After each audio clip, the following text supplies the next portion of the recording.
নমস্কার, চলে এলাম প্রবীর প্লাসের দ্বিতীয় এপিসোডে। প্রবীর প্লাস আপনাদের ভালো লাগছে দেখে শুনে সত্যি উৎফুল্ল।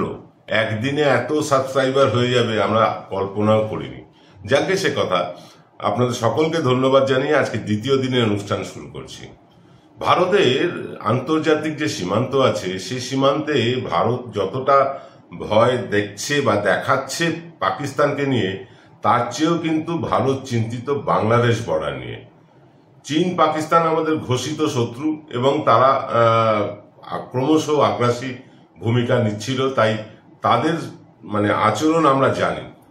কিন্তু বাংলাদেশের ইউনূস সরকার সম্প্রতি চীনে গিয়ে যে ধরনের বক্তব্য রেখেছেন সেভেন সিস্টার্স নিয়ে, এবং বাংলাদেশের একজন উপদেষ্টা যেভাবে উস্কানিমূলক বক্তব্য দিচ্ছেন যে তারা চিকেন নেক কেটে শিলিগুড়ি করিডোরকে কেটে দিয়ে সেভেন সিস্টার্সকে আলাদা করে দেবেন ভারতের থেকে, এর ফলে কিন্তু ভারতে মানুষের মধ্যে একটা উত্তেজনা সৃষ্টি হয়েছে।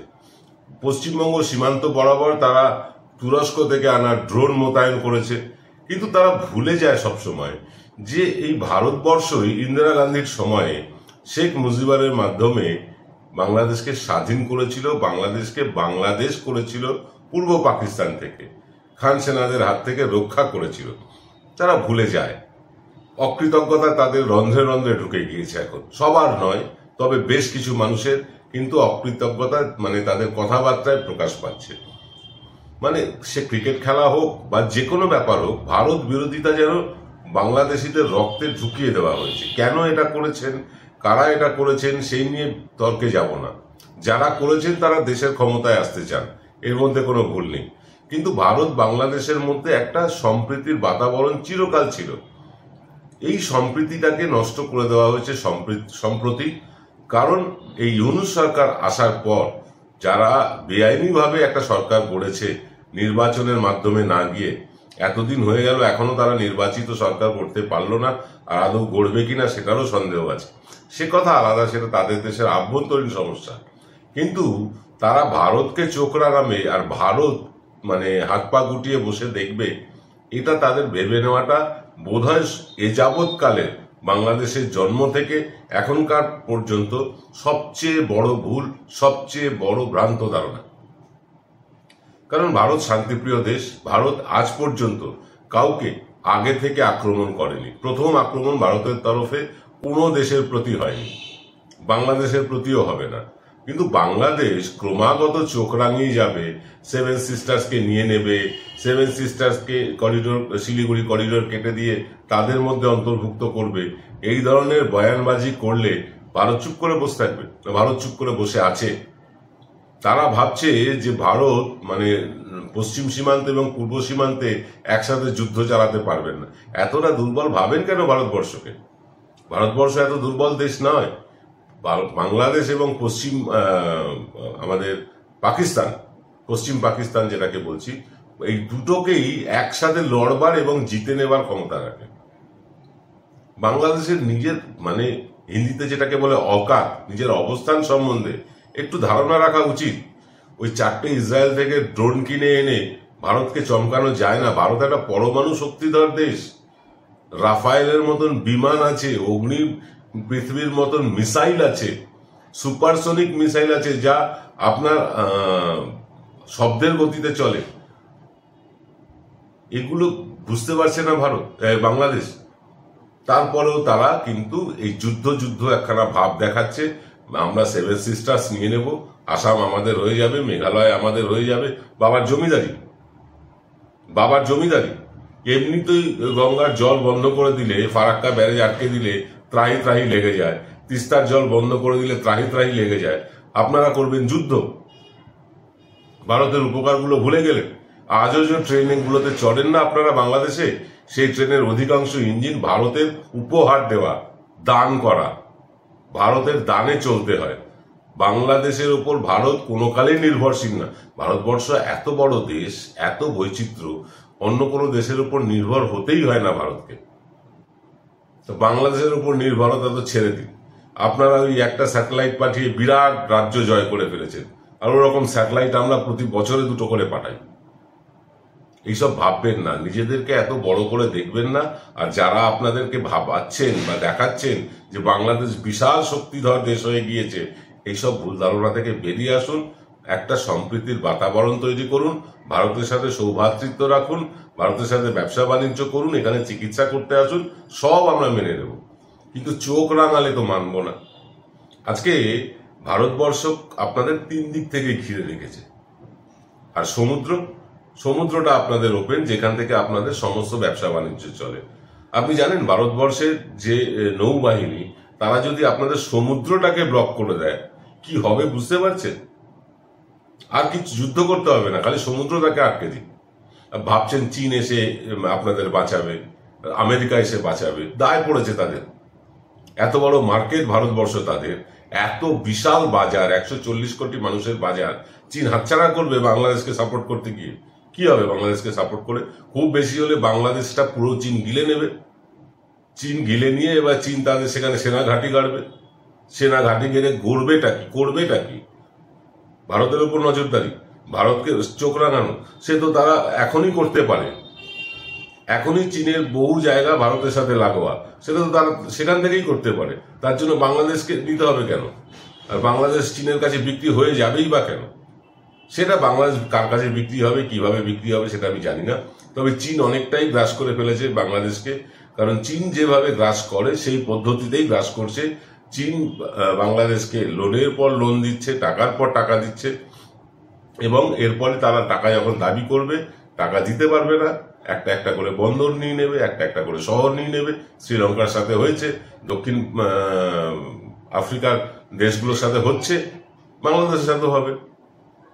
বাংলাদেশের আজকে জিনিসপত্রের যা দাম, সেই দামগুলো থেকে চোখ সরাতে উনিশ সরকারের যারা উপদেষ্টা আছেন, তারা এরকম গরমাগরম বিবৃতি দিচ্ছে। আর ভারত চুপ করে বসে আছে, এটা ভাবার তো কোনো কারণ নেই। 18টা রাফায়েল বিমান ইতিমধ্যে মোতায়েন করা হয়েছে। ওই চিকেন নেকের যে 22 কিলোমিটার করিডর, সেইটাকে আপনারা কেটে দেবেন বলছেন। রংপুরটাকে আগে বাঁচান, রংপুরকে বাঁচালে তবে চিকেন নেক কাটতে পারবেন। রংপুর এমন একটা জায়গা যেটা ভারতের দখলে এলে ভারতের জন্য, মানে 7 সিস্টার্সের জন্য বিরাট একটা ক্ষেত্র উন্মোচিত হয়ে যাবে। রংপুরকে বাঁচান, তারপরে না হয় ভারতকে আক্রমণ করবেন। কলকাতায় এসে না হয় বিরিয়ানি খাবেন। 3 দিনের মধ্যে কলকাতা দখল করে নেব, 7 সিস্টার্সকে কেটে নেব, এসব বড় বড় ডায়লগ দিয়ে লাভটা কি? নিজের ক্ষমতা সম্বন্ধে জানেন না, ভারতকে চোখ রাঙাবেন না।